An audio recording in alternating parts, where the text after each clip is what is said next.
Upload your doubts on the app to get video solutions.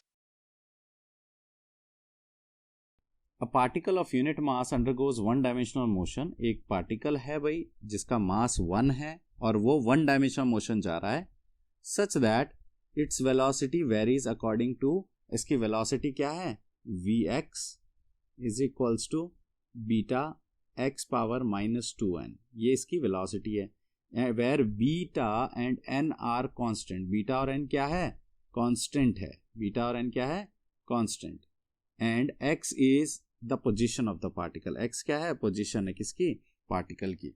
तो हमको acceleration particle का निकालना है as a function of x।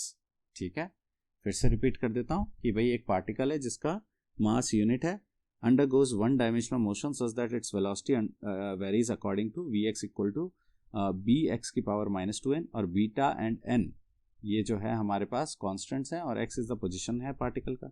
Acceleration निकालना है हमको इन टर्म्स ऑफ x। ठीक है, सिंपल क्वेश्चन है, कुछ नहीं, हमको वेलोसिटी दिया हुआ है और हमको एक्सेलरेशन निकालना है। अब हम क्या करेंगे भाई, हमको पता है कि अगर वेलोसिटी दिया हुआ है तो इसको डिफरेंशिएट करो, हमको एक्सेलरेशन मिल जाएगा। तो हमको पता है एक्सेलरेशन क्या होता है, dv/dt, सही बात है। अगर हम इसको डिफरेंशिएट करें टाइम के रेस्पेक्ट में, लेकिन सर अगर आप इस इक्वेशन को देखो जो आपको यहाँ पे गिवन है, यहाँ पे कोई भी टर्म हमारा t का नहीं है। अगर हमारा कोई भी टर्म t का नहीं है तो इसको डिफरेंशिएट कैसे करेंगे t के टर्म्स में। ठीक है, ये एक इंपॉर्टेंट चीज़ है। तो यहाँ पे आपको एक बात समझनी पड़ेगी और बहुत इंपॉर्टेंट चीज़ है ये कि अगर वेलोसिटी हमारा ऐसा फंक्शन दिया हुआ है जो कि टाइम पे डिपेंडेंट नहीं है, हमारा पोजीशन पे डिपेंडेंट है, x पे डिपेंडेंट है, तब हम क्या करते हैं बेटा, a जो है उसको लिख लेते हैं dv/dt और यहाँ पे इसको लिख लेंगे हम dx/dx, करेक्ट। और फिर इसको हम लिख सकते हैं बेटा dv/dx। ठीक है, ये वाला dx जो है हम इस dv के नीचे लिख देंगे, ओके, रख देंगे, और जो दूसरा वाला dx है उसको ऊपर ही रहने दो और dt को शिफ्ट कर दो नीचे। तो इन दोनों की पोजीशंस हमने इंटरचेंज कर दी। अगर इन दोनों की पोजीशन आप इंटरचेंज कर देते हो तो ये ऐसा कुछ लगता है, पर कर क्यों रहे हैं, थोड़ा सा एक सेकंड के लिए वेट करो इस आंसर के लिए। तो dv/dx एज इट इज हो जाएगा। ठीक है, dv/dx और यहाँ पे dx/dt कितना हो गया, v क्या है, वेलोसिटी, ये हमारा एक्सेलरेशन आ गया। अब ये एक इंपॉर्टेंट रिलेशन है। ठीक है, आप डायरेक्टली इसको याद रख सकते हो या फिर आप चाहो तो ये पिछले स्टेप्स भी याद रख सकते हो। ये जब फॉर्मूला यूज करते हैं तो यहाँ a = dv/dt की जगह हम v dv/dx यूज करते हैं जब v जो है वो एक फंक्शन हो x का, मतलब यहाँ पे v एक फंक्शन दिया हुआ किसका, x का। क्लियर है बेटा। तो यहाँ v अगर x लिखा हुआ है तो हम ये वाला फॉर्मूला यूज करेंगे, कौन सा, द सेकंड वन। और अगर वो v is a function of time तो हम ये वाला फॉर्मूला यूज करेंगे। आई बात समझ। तो जल्दी से दूसरा वाला फॉर्मूला यूज कर लेते हैं और हम लोग इसको डिफरेंशिएट कर लेते हैं।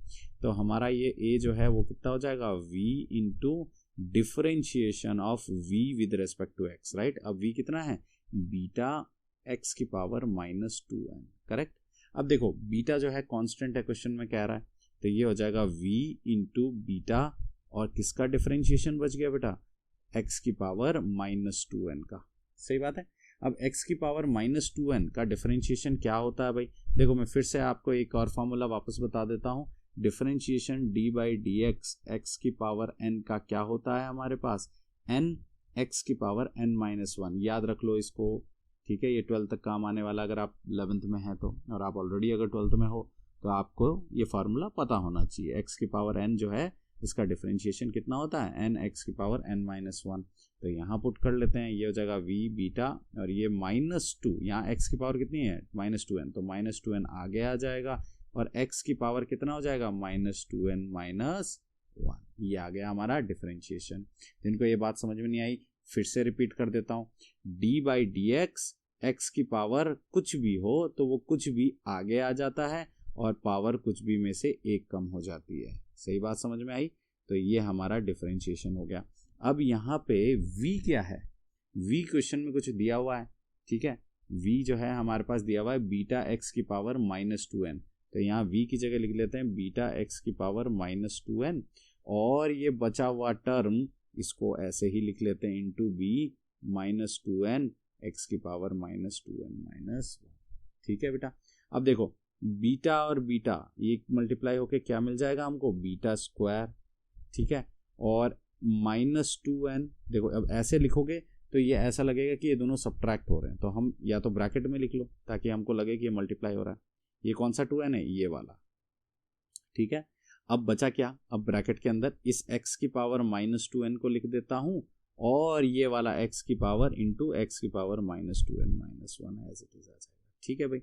अब इस -2n को आगे लिख लेते हैं ताकि नेगेटिव साइन का कोई इश्यू ना हो, 2n बीटा स्क्वायर, और ये x की पावर कितना हो जाएगा भाई? -2n, ऐड कर लो, पावर्स ऐड होती है, तो -4n -1, ये हमारे पास a आ गया, ठीक है।